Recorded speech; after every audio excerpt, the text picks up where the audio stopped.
It's now full. Technically, the ICU at Humber River is over capacity. Younger, sicker, and just more patients than they've seen before, but they're making do. No more panic over supplies of PPE, they have it. And for some of the sickest, there are now options. Steroids, newly approved remdesivir. The 60-year-old man on a ventilator needs all of it. He rapidly declined within a couple of days of coming into hospital and went from needing high-flow oxygen to within 12 hours needing to be intubated and ventilated. So he was quite sick. And he doesn't have any other medical histories that we're aware of. To give his lungs a chance, they turn him onto his stomach to help distribute oxygen. They're doing this more often now. COVID's teachings are daily. Now the hospital's ER lead on the COVID response, Dr. Tasleen Nimji, was at the sharpest end of the crisis in the first wave. Does this make you nervous, this moment? Yeah, it's a very stressful moment. I'd be lying if I said I wasn't nervous. Then, when we first watched her, COVID was new, a bit mysterious, so fear raged.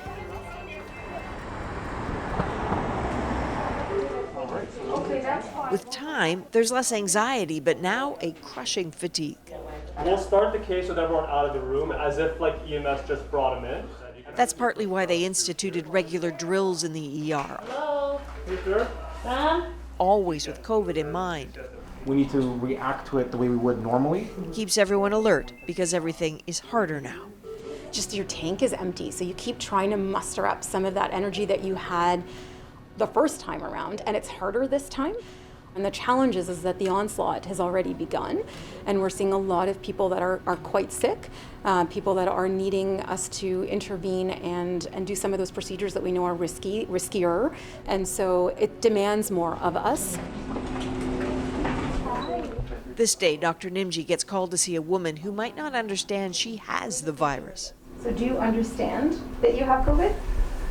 I don't know. Now, not yet. Okay, now I'm going to use the computer to help us translate a little bit. Your COVID test was positive. Do you know that? Yeah. You understand? Yeah. Okay.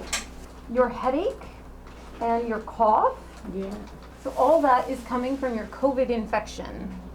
The language barrier is a problem and not the only one. Can you tell me right now about your living situation? I single, okay? Okay.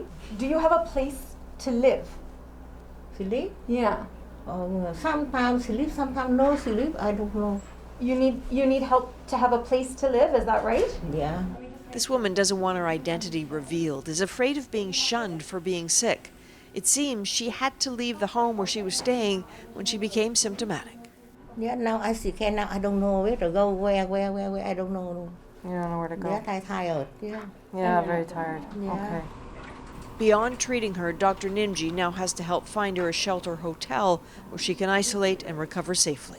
No money. Right, no money. You don't have to pay so that you can stay somewhere safe. Yeah. You can sleep there, and there is a doctor there. Yeah, okay, thank you. Okay? Yeah. Okay. Yeah, thank you very much. You're welcome. You're welcome. She leaves her to sleep with fluids and something for her fever. As much as the whole world is talking about COVID, curiously, they see a lot of denial in their patients. There are some people that don't really think COVID will affect them. They're shocked. Some of them still kind of in disbelief. Some of them still not really understanding what the implications are to those that were exposed to them during that time period that they were symptomatic. As COVID courses through communities, it doesn't spare the hospital. So staff in the hospital are sick with COVID? There are staff in the hospital, in every hospital, that have COVID. And so that means they can't work, of course, right? And so that's a huge issue for us, is that you might have a bed, but that bed has to be staffed. They're trying to show up to keep spirits up. Sometimes the patient's stories help. His does. Gilbert Ramos, an airport worker in his 40s, healthy until he wasn't. Those tubes in his neck, part of his now daily dialysis. Sitting there, you wouldn't know COVID nearly killed him. It all started with feeling off one day. I called my manager not to come. But I don't tell them that I'm not feeling well or sick because, if they know that you're sick or like that, then they think that you have the COVID-19. So, Were you afraid that you'd lose your job, or? yes, of course, because that's the only thing that my financial source. Days later, short of breath, he and his wife came to the hospital. Almost immediately, he started vomiting blood.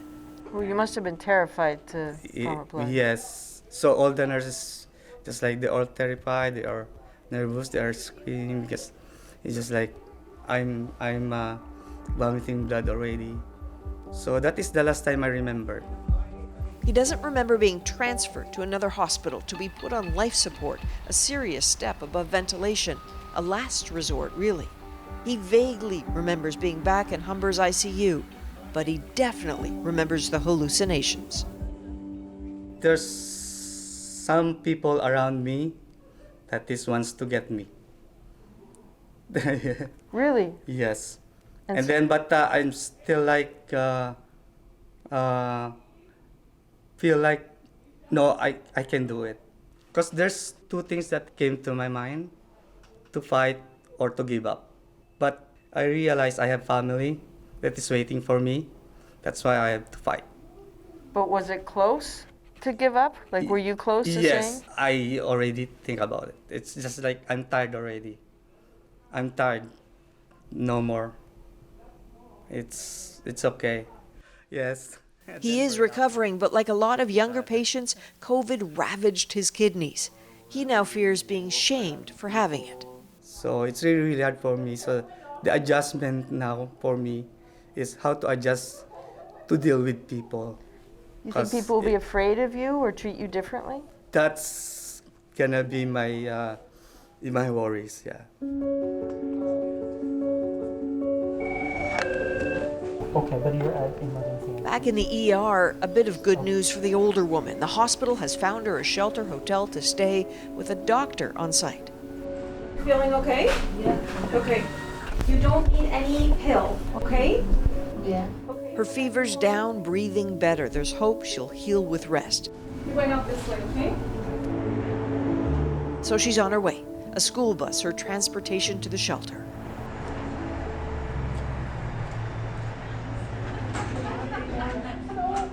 They're all trying hard to be hopeful and energetic. It's tough, which is why when there's a hint of something amazing, they're all in.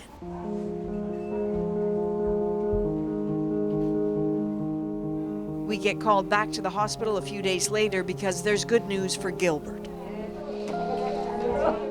He's going home. 33 days after arriving, after being put on life support.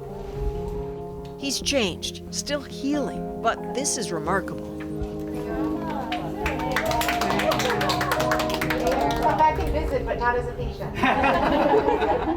And for an exhausted hospital staff who needs something to celebrate, this is a really good day.